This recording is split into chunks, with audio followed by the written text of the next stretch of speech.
Hello friends, எல்லோரும் எப்படி இருக்கீங்க? நம்ம சாட்டர்டே ஒரு 5 பாயிண்ட்ஸ் பார்த்தோம். குழந்தைங்க சம்மரில் நம்ம எப்படி என்கேஜிங்காக வச்சுக்க போகிறோம், அவங்களுக்கு என்னெல்லாம் ஆக்டிவிட்டி கொடுப்போன்ட்டு. அதில் ஃபஸ்ட்டு 2 பாயிண்ட்டை பற்றி பார்க்க போகிறோம். அதில் ஃபஸ்ட்டில் 2 பாயிண்ட் என்னென்னா, ஒன்று ரீடிங் ஸ்கில்ஸை எப்படி இம்ப்ரூவ் பண்ணுறது, ரெண்டாவது வீட்டில் இருக்கிற சின்ன சின்ன வேலைகளை குழந்தைங்க கிட்ட எப்படி இன்ட்ராக்ட் பண்ணுறது அப்படிங்கிறத பார்க்க போகிறோம். மொத்தம் 5 பாயிண்ட். அதில் 3 பாயிண்ட் நாளைக்கு பார்க்கலாம். இன்றைக்கி 2 பாயிண்ட்டை பற்றி பார்க்க போகிறோம். அந்த 2 பாயிண்டில் ஃபஸ்ட்டில் வர்றது ரீடிங். இந்த ரீடிங் ஸ்கில்ஸை பொறுத்த வரைக்கும் நம்ம எவ்வளோக்கு எவ்வளோ படிக்கிறோமோ அவ்வளோக்கு எவ்வளோ நம்மளோட நாலேஜ் இன்க்ரீஸ் ஆகும்.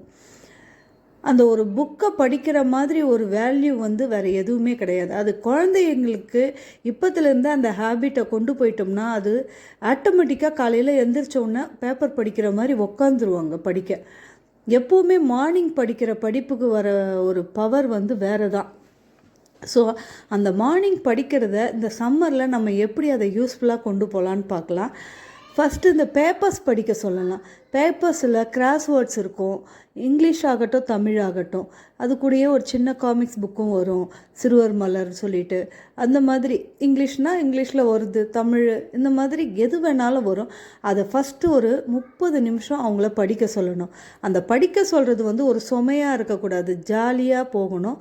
படிச்சுட்டு அதில் இருக்கிற கதையை சொல்லி எழுதி காட்டுங்கன்னு சொன்னால் கண்டிப்பாக அவங்க என்ஜாய் பண்ணுவாங்க.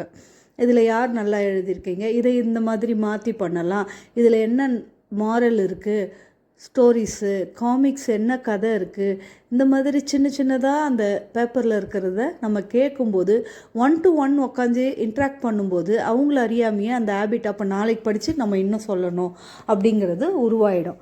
கண்டிப்பாக இதை பழகும்போது உங்களுக்கு ஆட்டோமேட்டிக்காக இதுலேயே டைம் போயிடும். ஒரு 2 hours போயிடுச்சுன்னா ஃபோனோட டைம் ஞாபகம் வராது. அடுத்தது வீட்டில் இருக்கிற வேலைகள் சின்ன சின்னதாக ஒரு கருவேப்பிலை உருவி கொடுக்கறது, வெங்காயம் உரிக்கிறது, பூண்டு உரித்து கொடுக்கறது, ப்ரொவிஷன்ஸ் லிஸ்ட்டு கிராசரி லிஸ்ட்டு எழுத சொல்கிறது, ஒரு ரெசிபீஸ் இந்த இதை ரெடி பண்ண போகிறோன்னா இதுக்கு என்னென்ன ரெசிபீஸ் லிஸ்ட்டு சொல்கிறேன் எழுதி பாருன்னு சொல்கிறது. ஒரு ஏஜ் பசங்களாக இருந்தால் டீ போட கற்றுக் கொடுக்கறது, ஒரு ஆம்லெட் போடுறது எப்படி, ஒரு ஜூஸ் போடுறது, அந்த மாதிரி. அதே மாதிரி கிச்சனை எப்படி நம்ம க்ளீனாக வச்சுக்க போகிறோம், இந்த வீட்டில் இந்த இருக்கிற இடத்தெல்லாம் எந்த பொருளை எடுத்தாலும் அந்த இடத்துலையே வைக்கணுங்கிறத கற்றுக் கொடுக்கறது. இந்த மாதிரி இன்ட்ராக்ட் பண்ணும்போது உங்களுக்கு ஆஃப் டே இதுலேயே போயிடும். அப்போது குழந்தைங்க ஃபோனையோ டிவியோ போகிற விஷயங்கள் நின்றுட்டு நல்லதை கற்றுக்க ஆரம்பிச்சிருவாங்க. கண்டிப்பாக இதெல்லாம் நம்ம சொல்லும்போது அவங்களுக்கு சுமையாக சொல்லாமல் ஜாலியாக என்ஜாயபுளாக இதை சொல்லி கொடுக்க பசங்க ஆட்டோமேட்டிக்காக அவங்க நம்மக்கிட்ட வந்துடுவாங்க, அதை மறந்துடுவாங்க. இந்த வீடியோவில் இப்போ நான் சொல்லியிருக்க இந்த 2 பாயிண்டில் உங்களுக்கு எது இன்னும் பெஸ்ட்டான பாயிண்ட்டாக இருக்குதுன்னு சொல்லிட்டு